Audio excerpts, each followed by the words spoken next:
Well, it's just gone 10, so I think we're going to go ahead and make a start. And the subject this morning is really the question, should I in L&D be thinking of embracing AI, or really is this something I should be bracing myself against? Is there some sort of warning or concern that I should have? And I think hopefully that's a useful lens for us as we kind of explore the positives and the potential things, risks and things that we should be aware of. And it'll be interesting to see kind of where we are on that spectrum.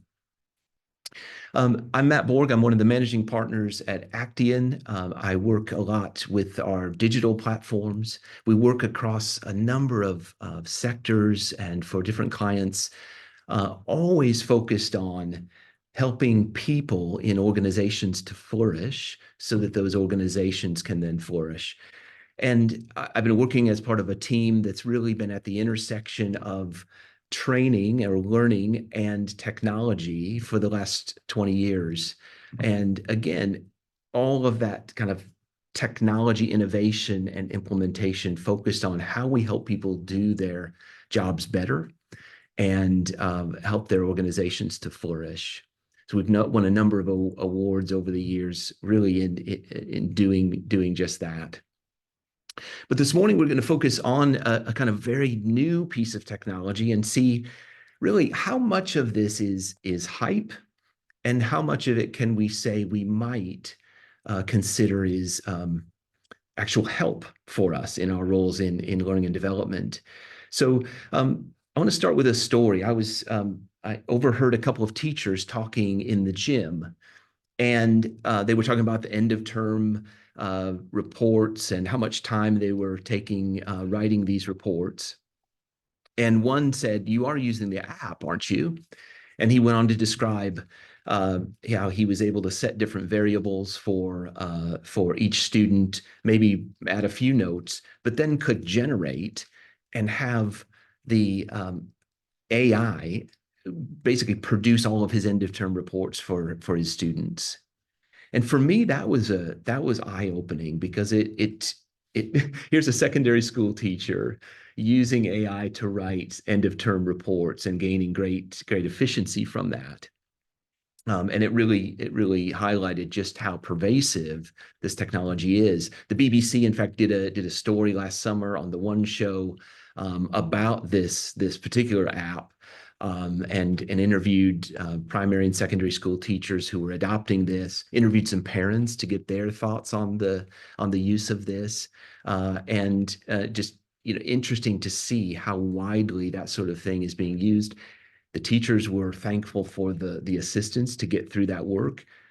The parents seemed to be grateful that the teacher then had more time for other things. So interesting, I think, case study for how people are using it and gaining some efficiencies. So ChatGPT and generative AI is one of the fastest growing and fastest adopted technologies that we've seen in history. This is just a graph that shows the kind of number of days that it would take to reach 1 million users. And there at the very top, you see ChatGPT is just a sliver.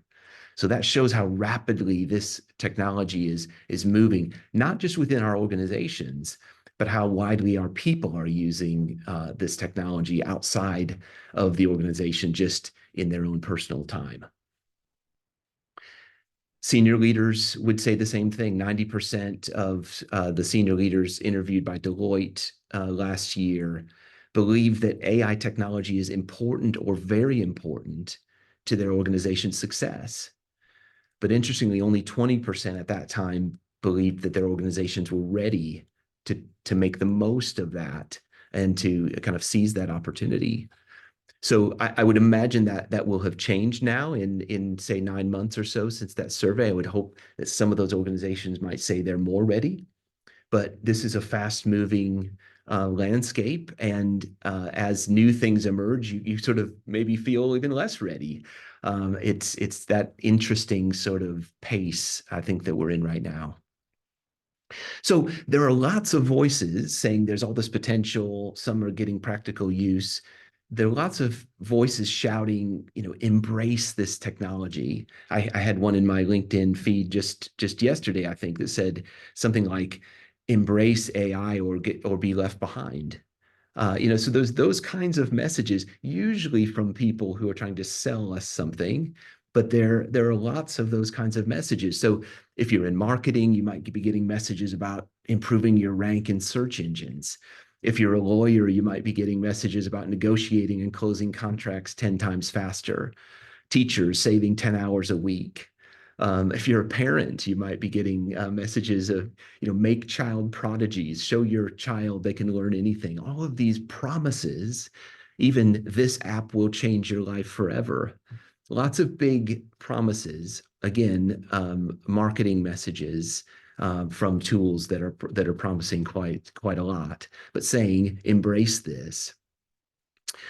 In that same category, I would say there's something I would call kind of fear hype, which is kind of a warning, an encouragement to embrace because you don't want to be left behind, or you need to future-proof your career. Things like AI won't replace designers, but designers who use AI will. These are all actual messages that I've received, and there's that kind of I think fear in a way that is present there. Let's take a quick poll. If we can fire up our first poll this morning, do you think the claims about the impact that you've heard of AI in learning and development, do you think those are overhyped? Yes, if you think they're overhyped. No, if you don't think they're overhyped and they're real. Or maybe if you're just not quite sure. Let's ask the question, and we'll see those responses come in, and then we'll share the responses. This is a question that's been asked widely, and there are other surveys asking a similar question. It'd be interesting to see where we land here this morning on this question. How are we doing on responses? I think. Great. Okay, thank you. Keep those coming in. Yes, if you think it's overhype, and or no, if no, you believe it and it's happening, you can see it. Let's look at those results. Okay, so 52% saying no, you don't think it's overhyped. There is real potential there. 44% saying maybe. So that's quite a big proportion of us saying that the potential is there, and we believe the messages that are coming. That's interesting. Well, you're not far from where the rest of the industry is saying. 66% in a Fosway Group survey said that they believe that it's not overhype either. So we're pretty well in line with that. Maybe even further along on the idea that there's great potential within L&D. Let me ask you another question. Another question, related question, and this is more to do with how much you're already seeing. What level of impact would you say AI is having already on your L&D function? Just launch that poll. So what level of impact would you say that AI is already having on your L&D function? We're just getting that poll ready. Stay with us. Just think about what you're seeing in your own organization. How much is AI impacting your L&D function right now? Is it a great deal? You can see it, and it's a lot, a moderate amount, a little, not at all. Again, this question has also been asked. It'd be interesting to see where we are this morning. Just keep those responses coming. How much is AI impacting right now your L&D function? Okay, let's see where we are. Okay, so no one saying a great deal yet, and I think that's to be expected. 7% saying quite a lot, moderate amount, 33%, a little, 37, and not at all, 22. I think that's kind of what I would expect to see. I think I'm surprised the moderate amount and a lot. I think that's really that's great. And I'd love to hear some of those stories, and we can perhaps share some of those in the chat. So that's not far off from where where the rest of the industry and again, the Fosway group survey, 66% said that it was already having at least a moderate impact. What we'll do is we'll publish the results back to this group of how we answered it, and we can compare it with those Fosway numbers, so you can do that comparison after. So there's a lot of hype, but we can see there's a lot of potential, and it's already having a moderate impact. So that's one end, is saying embrace, embrace, embrace. We can see the impact. There are other voices saying, hold on a second, brace yourself. I think there are concerns about roles being replaced, big changes. There are ethical questions being asked. One question that maybe is we can use kind of a story analogy. One way of thinking about this, or the warning people talk of, is like the Sorcerer's Apprentice. You know the story of the Sorcerer's Apprentice, where the apprentice unleashes this power that the apprentice was not quite ready to control. And so at first, the apprentice is loving it. It's getting help with the chores and all kinds of things. But eventually, this unleashed power becomes too powerful, and the apprentice wasn't quite ready to wield that. So those are some of the kind of warning messages in a story form. But some of the more realistic concerns I think that people have are around hallucinations. So hallucinations is the term that's used really for that the AI can just make things up. And it can make things up that are very plausible. So if you're writing code, or if you're writing a long document and you're using that, it might be very difficult to find the fact from the hallucination.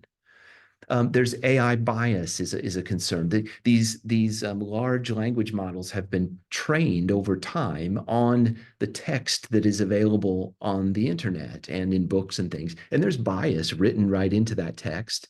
And so it's been trained on that bias. So there's going to be an element of bias within the AI before we even start. Information security is another concern, that the sorts of documents that I might share, where is that going? Our corporate documents, are people sharing those on a personal account on ChatGPT? Or if they are using the corporate account, is that somehow going and leaking into the public? I think those are the sorts of concerns around the rapid adoption of AI. Let me look at this picture as, I think, a useful example of just, I think, how easy it is for our human eye to spot issues, but maybe how difficult it would be in large amounts of text or code or results. Now, we can look at this picture of a man and a woman sitting at a table that I asked ChatGPT to generate, and we can spot that not everything is as it should be. I've got the person on the left. I have a kind of high-heeled shoe and a loafer on the two different feet. Probably I wouldn't have that if I asked one of my designers to draw this. And then under the table, I've got 3 feet. This often happens, I find, when we're asking ChatGPT to do things, particularly at tables. You get something above the table and something quite different underneath the table. The reason I ask us to look at this picture is we can see this, and the human eye can spot the issues with this picture. But if we were given a large amount of text, if we were given a large amount of analyzed data, would we be as able to spot the issues? So it's not a statement to say we can never trust, but it is, in a way, a safeguard warning that we need to keep the human in the loop of using these sorts of tools. So we need to practice responsible AI. We need to be thinking about risk and governance, and we'll talk about that a bit later. But those are things that, as L&D professionals and working within our organizations, we want to be thinking, how can I engage with people around the business to make sure we're using this responsibly? How can I help my organization use this responsibly? Let's go to another quick poll. though I've raised some concerns there with the adoption of AI. What are your primary concerns about AI implementation within learning and development in your organization? Would you say kind of the accuracy, reliability is an issue? Is it difficult to gain stakeholder buy-in to adopt these things? Concerned about the risk of bias or ethical considerations of moving too quickly with this technology? Maybe it's data privacy and security, budget issues, or maybe it's your own kind of lack of AI skills and expertise. Give us your thoughts on where your primary concerns are. And if you have other concerns that are on that list, feel free to add those in the chat. That's great. Okay. How are we doing, Sarah? Good? Yeah, maybe more seconds. Okay. Yeah. Let's share that. Okay, where are we? Okay, 46% saying accuracy and reliability of generative AI. And I think that's a very legitimate concern. It's one of the things we've focused on. Stakeholder buy-in, 15% data privacy and security. And I think those are great concerns to have. They're kind of the right concerns to have. Lack of AI skills and expertise. I hope sessions like this will help us develop our vocabulary so that we can engage in some conversation. So, but you're exactly right. I think all areas of the business are probably on a learning curve right now. And I'll talk about that in a moment, just what learning and development can do to support that.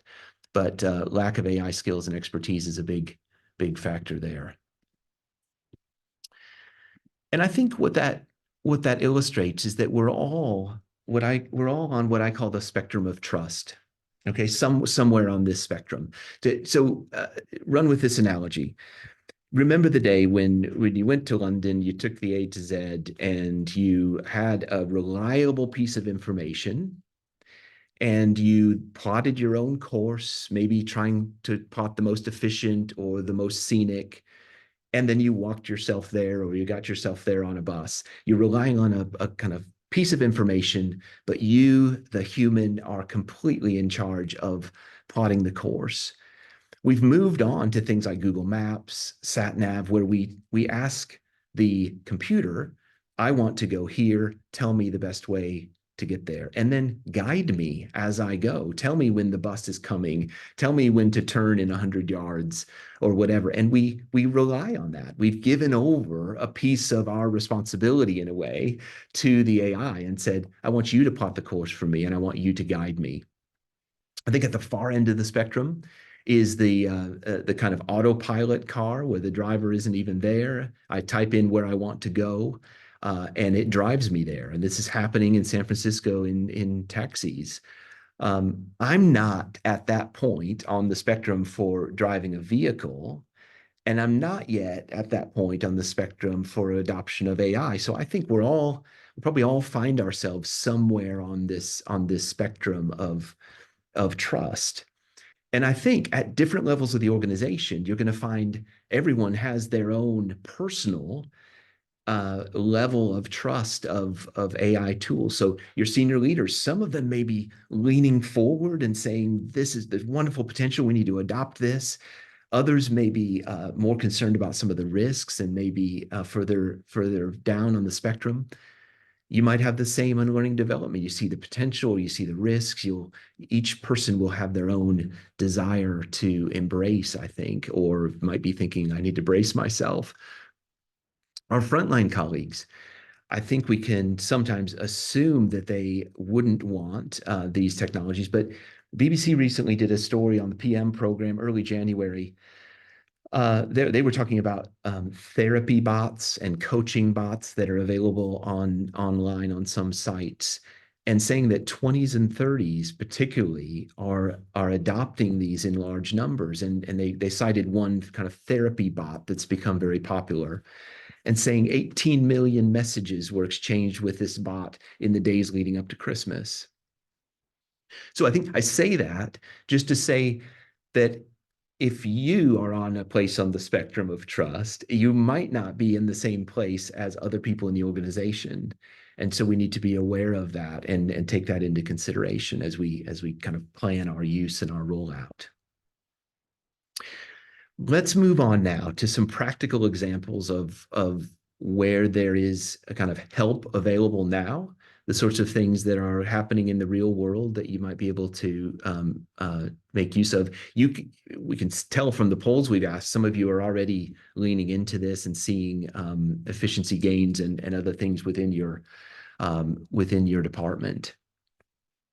I like to use this idea of delegation partly because I think some of the factors that are at play when we're delegating to a person also help us think about what we're actually doing when we're asking for an AI assistant to help with a task. So when we delegate, we're assigning tasks to other team members. We're transferring some level of responsibility, and that's on a spectrum. But as we do that, the quality of what we get back is going to be based partly on how well we instruct, how well we brief, how well we clarify expectations. Um, but I want to point out, ultimately, as I delegate, I'm still ultimately accountable for whatever I'm delivering. I maintain the authority over the deliverable. I've asked for some assistance. The quality of what I get back is probably going to be based on my instruction, my brief, my clarification. But I'm in the loop.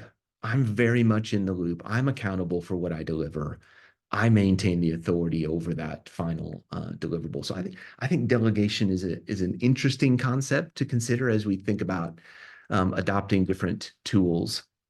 So, what sorts of opportunities are there, and what are people seeing out there right now? I think content development has been a very popular area. We've seen on all the surveys people talking about generating content, creating images, e-learning modules, videos, translation.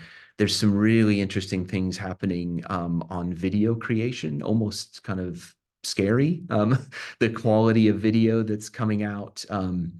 I think we're going to share a link to one of the recent OpenAI products that's not out for general use yet, partly because they realize the kind of the risk that it might generate. So they're slow to bring that to market. But yeah, a lot of content development. I think one of the warnings in this area is, I think it was maybe Donald Taylor who warned against a kind of content tsunami. If it's so easy to generate content at the click of a button, will we just have a flood of bad content? And will that kind of degrade the value of what we're offering in learning and development? So I just go back to that delegation idea. Maintain responsibility over the quality of what you're delivering. It can be way too easy, I think, to push a button and release. Because some of these tools are just really powerful and allow us to do that. But I think, keep yourself in the loop there.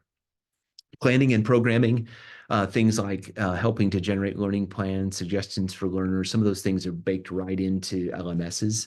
Those starred items there, I would say, are things that can help us as learning and development professionals as we kind of manage the function. The final piece, colleague support, are things that you may be able to release then to colleagues. Coaching tools, for example, maybe reflection feedback, performance support tools that I think are available, and we'll show some of those here in a few minutes. So let's look at content creation. I'm going to be showing you some of the tools within Breeio. These are just examples. There are loads of other tools doing this, but this is just really to illustrate the point and some of the power, rather than to go into great detail. So within Breeio, we can create different types of modules. I can click on Create e-learning, and then I can choose that I want to develop an assessment. And in this case, I want to develop an AI assisted assessment, and I want it based on my own content. So I've said I want to develop an assessment on delegation. And so I click Create, And I have the opportunity then to upload documents that I want it to use as source materials. I can define how many questions I want and different topics. I can also say, I want you to go out and add your own content on the subject of delegation and add that into what you give me. Send me an email when you're finished. I click generate. And about 4 minutes later, I will receive an email with a link. I click on the link and I'm taken straight into the authoring tool, which has already built the entire assessment.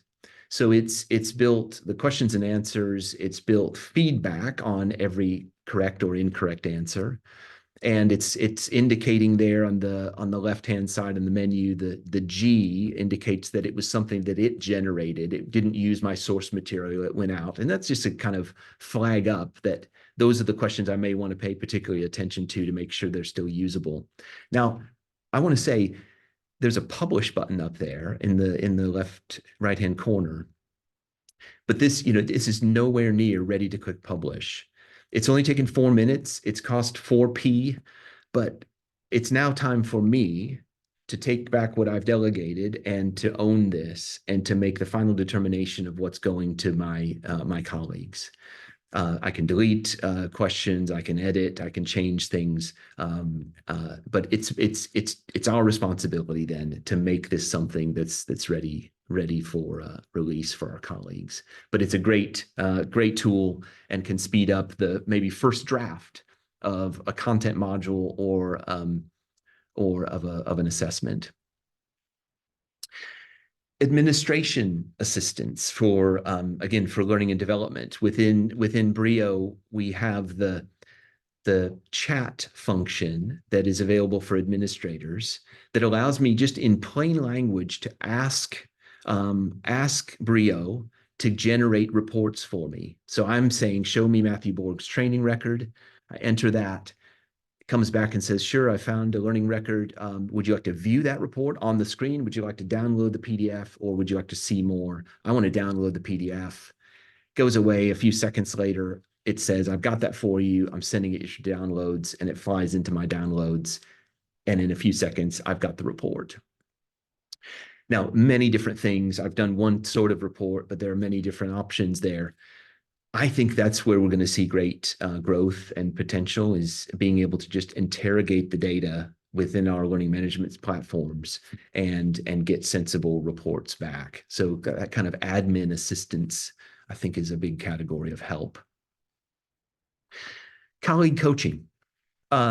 There's a lot of potential here, I think, and many people who are saying they believe there's a lot of potential. I think maybe that's some of what you've indicated earlier in the webinar.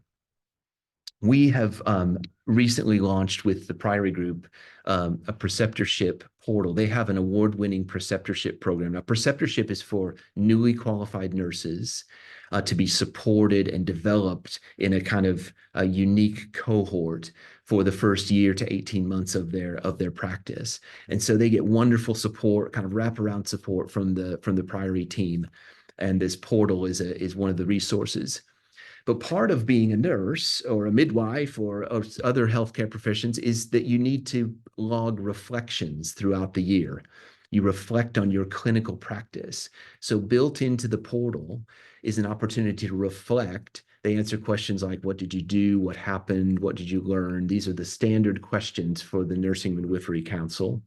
And then what part of the NMC code was this relevant to? Those are the kind of four main questions. At the end of the year, they then are kind of providing these as part of their revalidation step. What we've added is the ability for them to get some AI-assisted feedback on their response. So we've trained a coach and given it the boundaries of nursing and the nursing and midwifery code. And we've then we take that response and give it to that coach, and the coach then provides a response. So they click that button, it says analyzing your responses. A few seconds later, maybe 15, 20 seconds later, there is a response back. And it's a thoughtful response, usually referencing areas of the NMC code that we've given it as a kind of coaching knowledge source. And what we're encouraging that to do is provide some feedback. Where are their gaps? And provide some encouragement for future growth. We're also encouraging people then to pick up that conversation with their real life mentor, their real life coach when they get that opportunity. But this is something that maybe allows coaching sorts of questions and feedback to be available to an audience that otherwise wouldn't have access to these things. It's not as if we're replacing the person. We're saying there really isn't enough resource to do this for every sort of question for every single person. How do we make this available to a wider audience? One of the things that's happening right now, and just within the last couple of weeks, is we're seeing an expansion in what these large language models, these generative systems can do. One of the limitations has been there's only so much information that I can pass up to the AI in order to give it the context of what I'm asking it.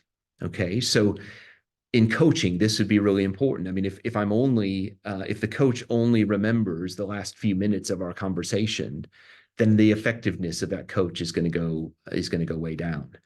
But what we're seeing is the number of what we call tokens is growing exponentially, really, which means the tools are able to pass much more up into the tool and give it more context, more history as it goes. So as a comparison, this Gemini 1.5 that I was just pointing to is a kind of 1 million tokens. And what we've been using as the kind of best 128,000 Chat GPT-4 Turbo. So you can see the huge difference there. So Google is demonstrating uploading hours of video and having that analyzed, 700,000 words of text, 700,000 words of chat would be a lot of history with a coach. So I think we're going to see some real growth and potentially improvement in the quality of what those tools can do, partly because they'll be able to pass more history back and forth with every conversation. Joe Cook's doing a fantastic job with the Training Journal podcast. I think the next episode, if I'm right, is going to be on coaching and AI. And so maybe want to tune in and look for that next episode. There are other episodes on the subject of AI since the beginning of the year. You may want to give those a listen. You can find that on Spotify and Apple and other platforms. Okay, another area, achieving objectives. Wouldn't it be great if when your people set objectives, they could be kind of coached through thinking about that objective and maybe coming up with a plan? That's what we've tried to do in the objectives area within Breeio. They can click on AI assisted coaching and then see a coach come in, and here it's asking me, do you want to look at one of your existing objectives and work on that, or do you want to start something new? I say I want to take one of my existing. It then asks me a number of questions to help me shape and think about my objective timeline. What are the resources I have? What are the obstacles I have? And eventually it comes back with a summary of our discussion, a clear statement of the objective, and it comes up with its idea of what an action plan might be. I can then save that into my objectives area and refer back to it later on. I'm in control of what I do as for my action plan, but I have that as a resource if I want to use it. My manager will be able to see that, and we can work on that together. So objectives is another area I think we can benefit from. And finally, learning plans. Something we've built into Breeio recently is the ability to generate a learning plan. And again, I ask the coach to help me. I say I'm either looking to develop a new role or some new skills. And then it asks me a number of questions. In this case, I say I'm new to management, new to a management role, and I need to grow in my my team and people management skills. Now, one thing I want to say is that the coach knows more about me than it has to ask me in the chat. It knows my industry because we've kind of embedded that in the platform. It knows what kind of department I work in within. So if we've got a kind of retail organization, maybe I'm a head office person, so it wants to speak to me in that way rather than as one of the retail people. It knows my role. It knows the kind of what type of business we're in, and so it has that context as it coaches me. So it's come back. It just wants a little bit of extra information. I say yes. My team is quite experienced compared to me, so any help on that would be great. It goes away. This one takes a little bit longer because it's doing quite a lot. It's taking all that input. It's going away and saying, what would an ideal development plan be for this situation from its own kind of knowledge? And then it's saying what's available in Breeio on the LMS, and it's coming up with a kind of list of a learning plan. And I can go right to my learning plan and I can see the courses that are on Breeio that I can take right now. Some of them I might need to ask to be added. But this whole list, I'm able to, click the X if I don't want to use that one, or if it's not useful. If there's something else on the platform, not on the platform, it might say you might want to go find that because it's really important for what you're trying to develop. But this then is now a live document for me. I can click on those and go straight to the course, but it's a document I can then refer back to. Breeio tracks the progress through my learning plan. So I think a useful way of either developing in the direction of a particular skill or capability, or if I'm changing roles, I'm going from being a senior carer to a deputy manager, and I really want to prepare myself for that role. So learning plans. So a number of areas I think where things are really happening right now, we can start to take advantage of those and pilot some of those things and begin to grow that trust, keep ourselves in the loop, of course, and grow that. What's on the horizon? Where might things be heading? Where might there be kind of hope for improvement? I think what we're seeing is improved content reliability. We'll see that growing. I think we'll still want to be, I know I would always want to be at the center of that and in that loop. If it's got my name on it, I'm gonna stamp that. But the quality of that first draft, I would say, might be improving. Things like Microsoft Copilot being kind of baked into and throughout the whole organization. How are we going to see improvements and productivity gains just from everyone having these tools kind of baked right into the Office suite, to Teams, to other things that Microsoft offers? So a lot of performance support. I think we'll see operations efficiency gains. I think we'll see our organizations maturing on security and governance, so that kind of attempting to lower that risk or manage that risk. We're feels a bit Wild West at the moment, or Gold Rush. And I think we're going to see a little bit more law and order come in and hopefully give us more of a safe area to explore some of these things, to realize some of the benefits. The reporting and performance analytics, I think that's a huge area. Being able to just type in what I want from my data set, have it interpret that response, look through the data, and give me back a report. I think that's going to be a wonderful improvement and move us beyond having to click through and build our own reports. We'll just interact with our learning management platforms and other tools by asking it questions. All of these things, I think, ultimately should lead to more time for business engagement. And this is where I think we need to step into the opportunity. I think, sure, there are gains for, creating more content more efficiently, but take that gain, if you have it, and turn it into more time away from your desk, engaging with senior leaders, getting out to the front line and seeing what the needs are, supporting the business. I mean, think about it. Every single function within your business could be having this webinar this morning through their own lens. Your marketing people could be saying, how can we adopt? Your R&D people can be saying, is it safe to embrace, or should we embrace ourselves? Your admin teams, how can we use these tools? And isn't learning and development in a great position to be able to, in a way, shepherd and guide that and support that in a way that allows the whole organization to realize those productivity gains in a safe way? So I think there's this is an exciting time for learning and development if we can be responsible with it and understand the risks and help be at the table as the organization decides how to roll out and adopt these different things.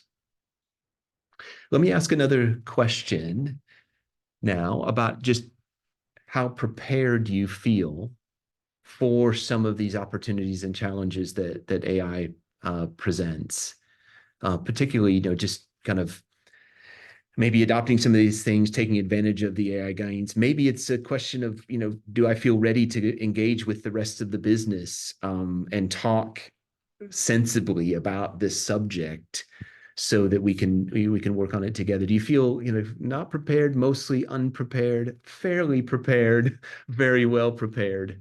Try to give you a spectrum there of choices. How are you feeling at the moment? Let's have a look if we've got some responses there.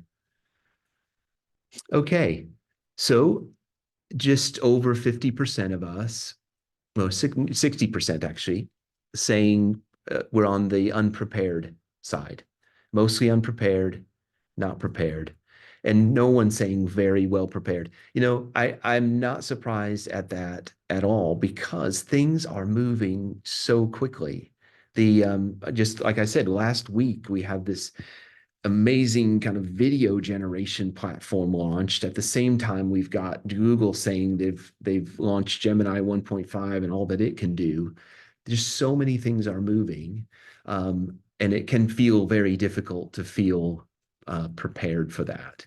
So I'm not surprised with those stats, and I think we can benefit from staying connected, sharing things with each other as we're developing, sharing stories of how we're implementing, so that we can each benefit from our how we've done something. Maybe we've piloted something and it's worked well.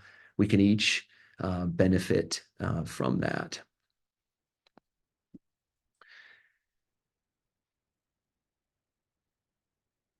Great. So how do we take this forward? I think three things I would say. First, engage with the people. And I've been saying this. Hopefully, one of the benefits of some of that efficiency gain is going to be I can get out and engage with senior leaders. Where are my senior leaders on the use of generative AI within our organization? Are there people maybe within my IT area who are thinking about security and governance, or is there someone else on our risk team? So where are we there? How can L&D support the responsible use of AI? How can my colleagues benefit from these tools? How can I enable that impact and productivity gain that is promised? I mean, all of the large consulting firms are estimating the global impact and productivity being in the billions and trillions. So how can your organization benefit from that? And how can L&D support? So get out and engage the people. I think you can look at your own individual processes, do some process audits, look at your value chain. What are the sorts of things that you do to deliver value? Are there some time-hungry processes there that you're spending your time on? Could you be delegating some of that to AI to save some of those resources and assist people? So I'd encourage you to look at your processes and see where there might be some gains. And then align with objectives and test and pilot and measure those results. You're going to have to build the confidence over time, I think, but do it in alignment with a real business problem rather than just saying, let's bring the technology in and let's find a nail for this hammer. Focus on something that really matters and then do a pilot and test and see if you can see some impact. I think ultimately it's about enabling people to do great work. And what I mean by that is less of the mundane, less of the repetitive, the work that your people want to do to feel valuable and to actually using their brains as part of their work. But it's also enabling people to work great. And what I mean by that is what we are doing, I think, can be improved by some of the assistant. A very simple example, Grammarly plugin helps people write more professionally. There'll be loads of those sorts of tools that will be coming in that will be time saving. So helping us to focus on other things, but also helping us to produce a better and more professional result when we do. Let's go to some questions now in the Q&A, and I'm going to ask for some help. Okay, yeah, let me ask this question about, can AI really be effective for coaching? I think that's a great question. You know, coaching and mentoring, that sort of thing is inherently a human process. These are things that are best done by people. There is relationship that's built, there's a history that's developed, there's the empathy that, you know, only a human can have with another human. So I would say no, it can't replace coaching, but I would put it into a category of saying, how many people within the organization actually have access to that time intensive, expensive coaching? Are there prompting sort of questions that just encourage me to reflect? I mean, even let's go back to that nursing example. Even those 4 questions that the nursing and midwifery form asks a nurse to reflect on are a step in the direction of coaching, kind of coaching at a distance. Reflect on this. Tell me a bit more about this. Um, I think there's a lot of gain just in that process before we even get back to the chat bot giving a response. So I think there's a lot of potential. Tune into to Joe's podcast on the Training Journal to see. There are probably going to be some great examples of some real world things on that might help with that question. Let's see, other question. Okay, what happens to the information that someone sends into the AI? Okay, great. That's a great question. It's kind of a security question, and it's a great question, one to be aware of, really. If someone gets a tool, you know, on their own, and they're at home working on their laptop, and they want some help preparing their strategy summary for the business and creating some PowerPoints, and they upload some corporate document, there's a possibility that that's going into the public large language model, that's kind of being absorbed into the model, and it's being used to train the model, and that information is then in the public domain in some form.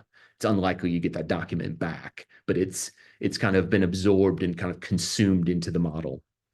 But what the sensible products are doing, and this is what Breeio is doing, is when you engage in a chat or you're uploading a document to have it turn it into a course, you're using a pooled area of the model.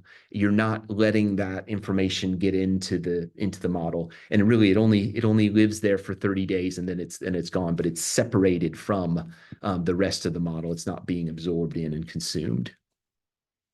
Good question, but something to be aware of, because, you know, in the same way that we had to teach people not to mail themselves things or use USB drives and take them on a tube or whatever, we have to educate our people, don't we, about the safe use of these AI tools that anyone can sign up for and begin to use powerfully with our own corporate information.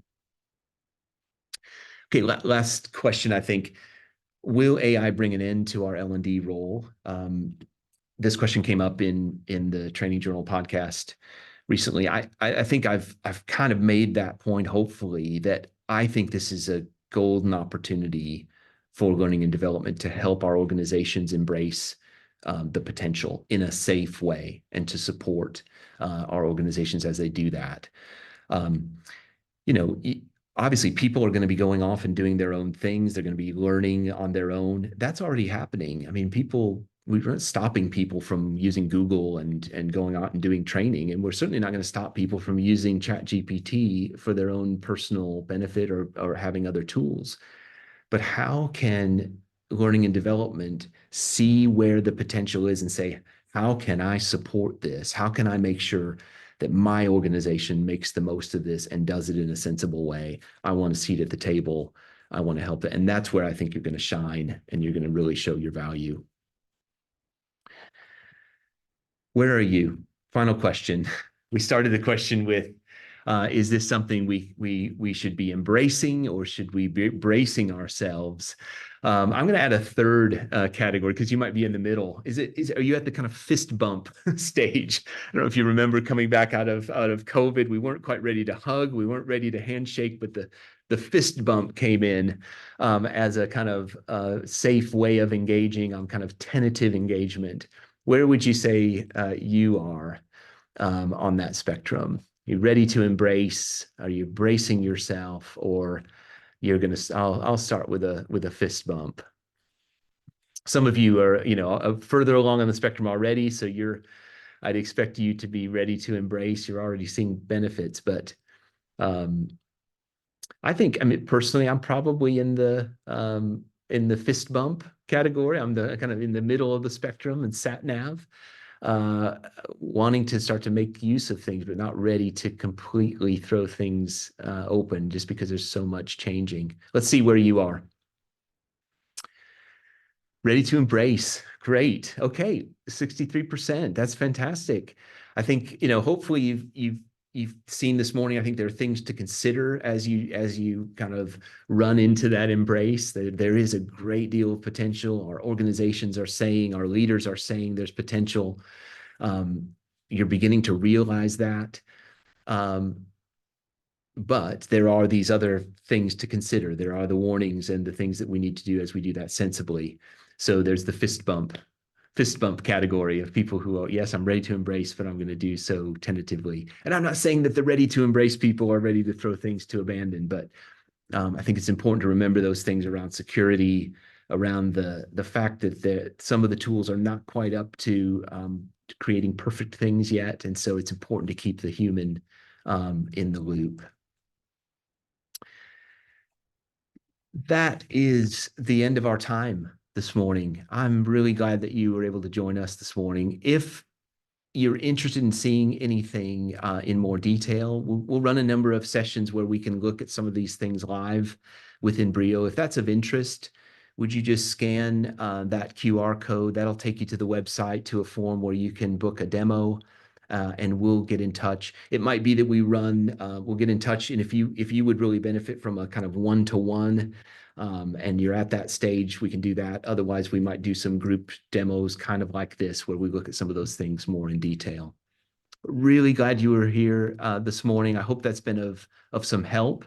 And let's get out there and fist bump or embrace, as the case may be, and let's keep the conversation going. We'll follow up with a recording of this, as well as some of the resources that have been shared in the chat, so we can all benefit from that.